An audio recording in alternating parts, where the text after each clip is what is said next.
Imagine a body whose skin is burning to ash at every single moment. The very next instant, new skin grows back, only to burn once more. Not just once or twice, but billions upon billions of times. Not for a single year or a single era. By earthly reckoning, 10 billion years have passed. O our Lord, deliver us from this place just this once. Send us back to the world. In the deepest pit of hell, curled up inside a chest of fire, lies a tormented soul, an entity writhing in agony. Its face is grotesquely disfigured. His eyes are bulging from their sockets. Swarms of fiery insects writhe across his entire body. He attempts to scream, yet no sound escapes his throat. Only billowing, scalding smoke. Who is this entity? It is none other than the accursed Iblis, the very one who declared, "I am superior to Adam. Why should I bow down before that insignificant figurine of clay?" Today, 10 billion years later, what has become of that arrogance?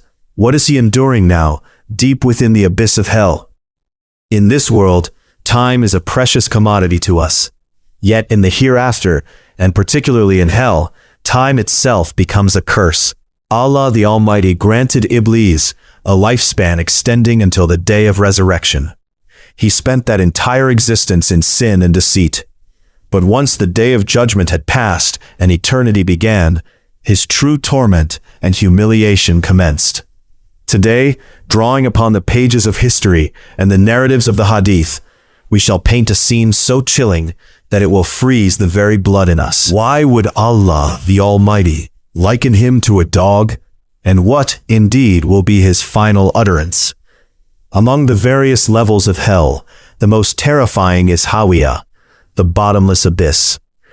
It is a place of such extreme heat that the fires of this world would seem like ice in comparison. Exegetes state that Iblis's punishment will be the most severe, for he is the very root of all sin.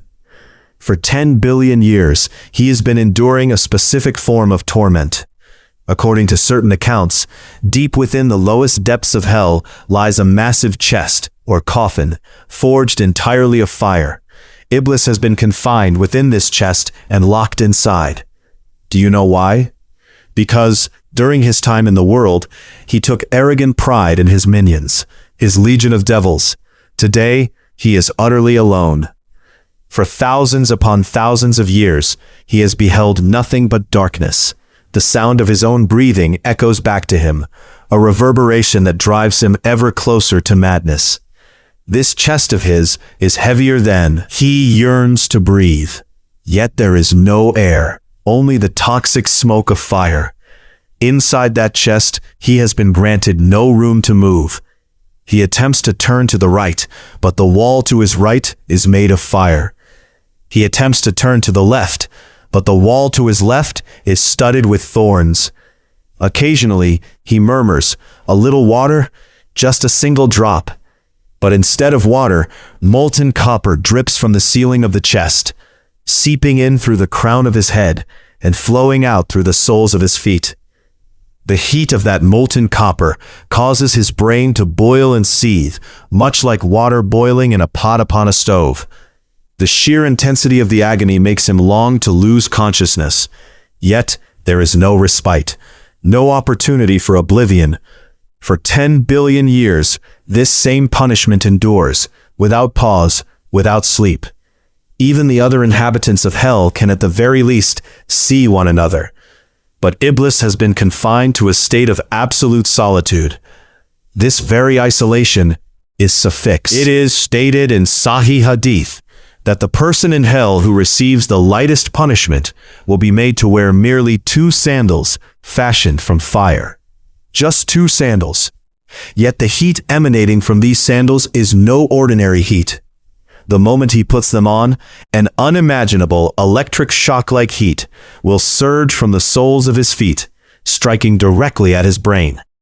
Just as water boils and bubbles furiously atop a stove, or as the starchy water from cooking rice boils over, his brain will seethe and bubble within his skull. Writhing in excruciating agony, His brain will melt into liquid and pour out through his nose and ears like a stream of molten lava. That individual will scream out, "By Allah, no one else is being subjected to a punishment more severe than this."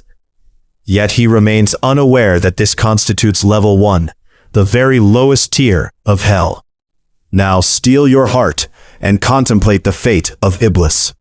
The individual wearing those fiery sandals is situated far removed from. In much the same way, if the punishment for ordinary inhabitants of hell is merely the searing sting of a burning candle, then Iblis's punishment is to remain submerged in the molten lava of a living volcano.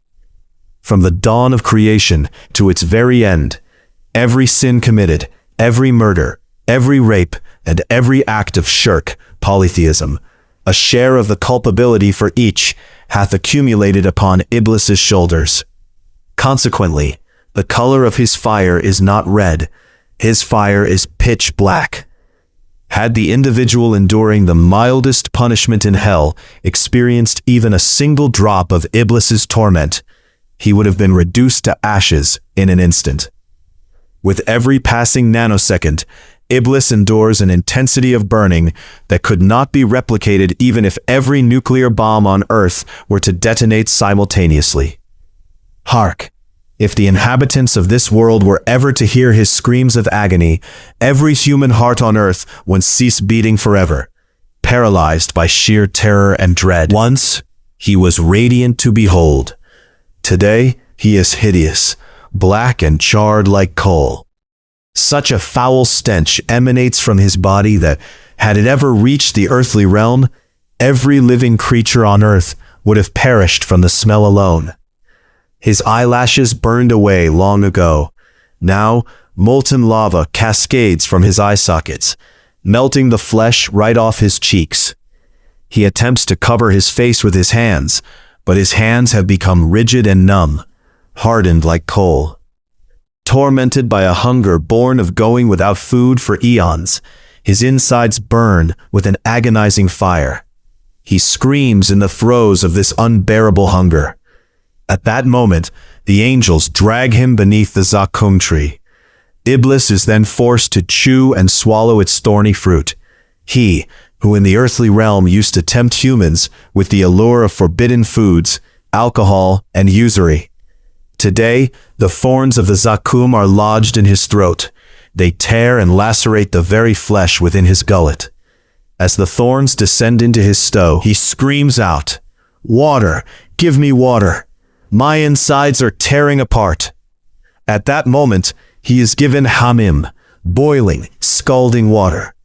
As he brings the water close to his mouth, the flesh of his face sloughs off. Yet driven by the agony of his thirst, he drinks that fiery liquid. And the instant he swallows it, his intestines melt away and spill out through his rectum.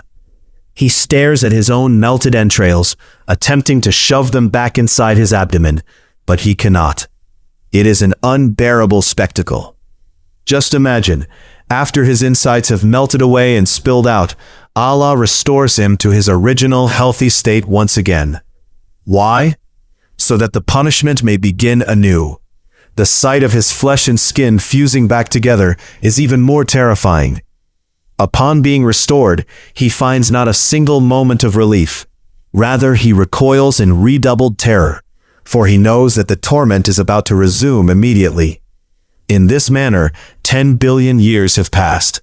However, the most harrowing scene of 10 billion years, once all arrogance had crumbled into dust, Iblis and his followers cast their gaze toward the heavens for the very last time.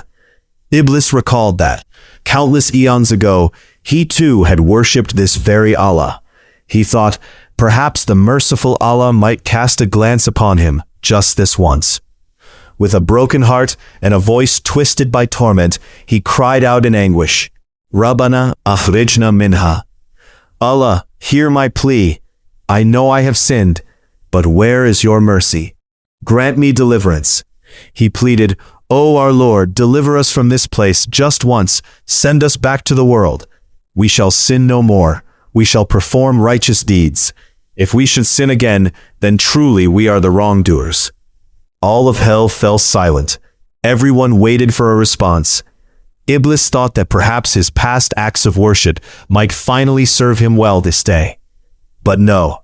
The great Allah, the sovereign of the universe, then issued a rebuke more agonizing than the very fires of hell itself.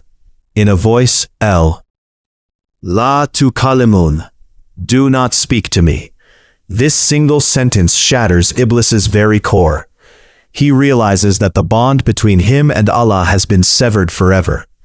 The door to Allah's mercy has been permanently sealed. The agony of this rejection is 100,000 times more excruciating than the torment of fire. From that moment on, Iblis will never again dare to lift his gaze toward the heavens. He will merely whimper like a beast. Occasionally, Allah brings him forth from his confinement, a chest, and places him before the common prisoners of hell. This constitutes yet another facet of his punishment, humiliation and disgrace. When the inhabitants of hell, Pharaoh, Nimrod, Abu Lahab, and the sinners of the world catch sight of Iblis, they are driven to a frenzy. All of this is because of you, Iblis, someone suddenly screams from the crowd. There he is, the very devil whose deceptions landed me here today. Seize him, tear him apart. Forgetting their own torments, the damned surge, judging by the ferocity of their wrath. It seems that even if they were to chew Iblis to pieces, their rage would remain unappeased. Iblis then screams out, attempting to flee. He pleads to the angels, "Save me from them. Cast me back into the fire." Those who once acknowledged him as their master and leader in the worldly life are now tearing at him and devouring him like dogs. After 10 billion years, he has neither a friend nor a companion. He stands utterly alone. Having endured 10 billion years of punishment, humiliation, and disgrace, Iblis is finally permitted, by the command of Allah, to speak this day.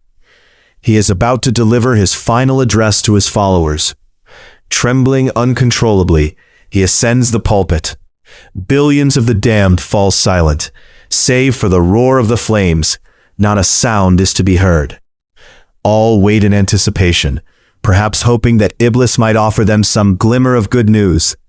Yet what Iblis actually says proves to be the final nail in their coffin. I merely called out. I simply beckoned. Yet you were the ones waiting for that very call. You were the ones who committed sins the moment you desired them. Therefore, do not blame me today. Blame yourselves. Today, I cannot even save myself. How then could I possibly save you? What a cruel reality. Upon hearing these words, the hopes of the inhabitants of hell were extinguished forever. They realized that these 10 billion years had been merely the beginning. Eternity would unfold in this very manner. The address concluded. The angels once again fastened the fiery shackles around Iblis's neck. He was being dragged back toward that iron chest. He knew that for the next 10 billion years, he would once again have to remain confined within that chest, alone. He knew that Allah would never again look upon him with an eye of mercy. His punishment would continue ceaselessly. His skin would burn away, only to regenerate anew. He would consume zakum and drink hamim. He used to think, perhaps after 10 million years, or 1 billion years, or even after 100 billion years, death would eventually claim him. And once death arrived, everything would be over. No more pain, no more fire. It was by cherishing this false hope, this entity called death, deep within his heart, that he had managed to survive for so long. Yet the day that final beacon of hope was extinguished would prove to be the most terrifying day of his entire existence.